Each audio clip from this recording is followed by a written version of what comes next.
दोस्तों, क्या आपको पता है कि अभी जिस हिसाब से हम लोग पेट्रोल और डीजल का इस्तेमाल कर रहे हैं, उस हिसाब से आने वाले 40 या 50 सालों में ये पेट्रोल और डीजल खत्म हो जाएगा। दोस्तों, आज के टाइम में ईरान और सऊदी अरब जैसे ही देश अमीर हैं, क्योंकि पूरी दुनिया में सबसे ज्यादा ऑयल रिसोर्स इन्हीं देशों के पास है। और इन देशों का एक संगठन होता है जिसे ओपेक कहा जाता है, और ये वही देश हैं जो तेल की कीमतों को डिसाइड करते हैं। और दोस्तों, जो पेट्रोल 2010 में 52 रुपए पर लीटर बिकता था, आज वो पेट्रोल 100 की कीमत भी पार कर चुका है। अब अगर ऐसा ही चलता रहा तो आने वाले टाइम में हमें पेट्रोल लोन लेकर ही खरीदना पड़ेगा। लेकिन दोस्तों, क्या आप जानते हो कि पेट्रोल और डीजल आखिरकार बनाया कैसे जाता है और ये इतना महंगा क्यों होता है? जानने के लिए वीडियो में लास्ट तक हमारे साथ बने रहें। दोस्तों, पेट्रोल बनाना वीडियो में जितना आसान लगता है, असल में ये उतना ही मुश्किल होता है। दरअसल पेट्रोल और डीजल को ज़मीन में कई मीटर्स की गहराई से निकाला जाता है, और इसी प्रोसेस की वजह से ये इतना महंगा होता चला जा रहा है। और ऐसा नहीं है कि कंपनीज पेट्रोल को सीधा ज़मीन से निकाल कर हमारे पास पहुंचा देती है। दरअसल पेट्रोल और डीजल हमें ज़मीन के अंदर से गाढ़े और तरल पदार्थ के रूप में मिलता है, जिसे पेट्रोलियम कहा जाता है। और ये दोनों ही फ्यूल इसी पेट्रोलियम से बनाए जाते हैं। पेट्रोलियम का मतलब होता है चट्टानों से बनने वाला तेल। वैसे दोस्तों, पेट्रोलियम की बनने की एक इंटरेस्टिंग कहानी है।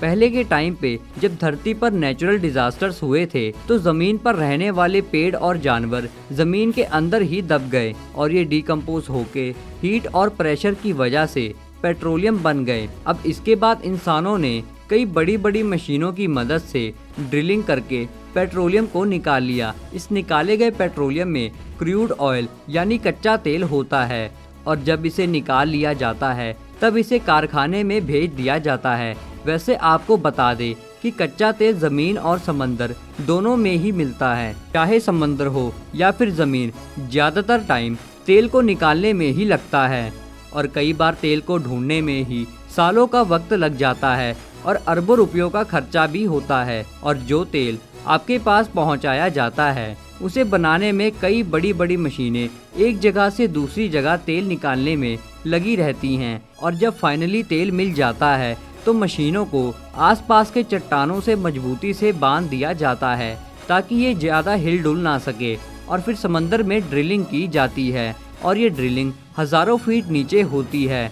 और फिर तेल मिलने पर उसे रिफाइनरी में पहुंचा दिया जाता है। रिफाइनरी में कच्चे तेल को बड़े बड़े सिलेंडर्स में गर्म किया जाता है, और फिर अलग अलग टेम्परेचर पर कच्चे तेल में मौजूद गंदगी को अलग अलग पाइप की मदद से निकाल लिया जाता है।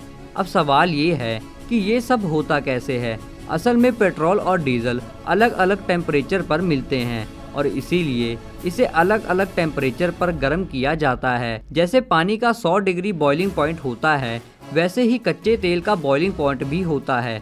आप इसे ऐसे समझ सकते हैं कि डीजल को पाने के लिए 260 डिग्री तक कच्चे तेल को उबालना पड़ता है, और 40 डिग्री पर हमें पेट्रोल मिलता है। दोस्तों, अब आप समझ गए होंगे कि पेट्रोल और डीजल किस तरह बनाया जाता है। और एक बार जब पेट्रोल बन जाता है तो टेस्टिंग में ये देखा जाता है कि कितने ऑक्टेन का पेट्रोल बना है। जितना ज़्यादा ऑक्टेन नंबर होता है, उतना ही ज़्यादा महंगा और अच्छा तेल माना जाता है। उसके बाद इसे टैंकर्स में भर के ट्रांसपोर्ट किया जाता है। भारत में इंडियन ऑयल जैसी कंपनीज अरबों रुपए इन्वेस्ट करती हैं, तब कहीं जाके ये पेट्रोल हमारे तक पहुंचता है। अब बात करते हैं कि ये इतना महंगा क्यों होता है। दोस्तों, पहला रीज़न तो आपको समझ आ ही गया होगा कि इसे निकालने का प्रोसेस बहुत ही कॉस्टली होता है।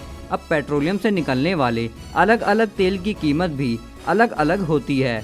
अब जिन देशों के पास अपने ऑयल रिजर्व्स होते हैं, वहाँ ये तेल सस्ते पड़ते हैं, और जिन देशों के पास ऑयल रिजर्व नहीं होते, वहाँ पर रिफाइनरी और डिस्टिलेशन का प्राइस और भी ज़्यादा बढ़ जाता है। और फिर भारत जैसे देशों में स्टेट और सेंट्रल गवर्नमेंट मिलकर करीब 70% टैक्स भी लगाती है। पेट्रोल और डीजल एक नॉन रिन्यूएबल रिसोर्स है, और इसीलिए जैसे जैसे ये इस्तेमाल हो रहा है, वैसे वैसे ही ये ख़त्म होते जा रहा है, और इसीलिए इनके प्राइस बढ़ते जा रहे हैं। दोस्तों, अगर आपको ये वीडियो अच्छी लगी हो तो वीडियो को लाइक करके चैनल को सब्सक्राइब करना ना भूलें।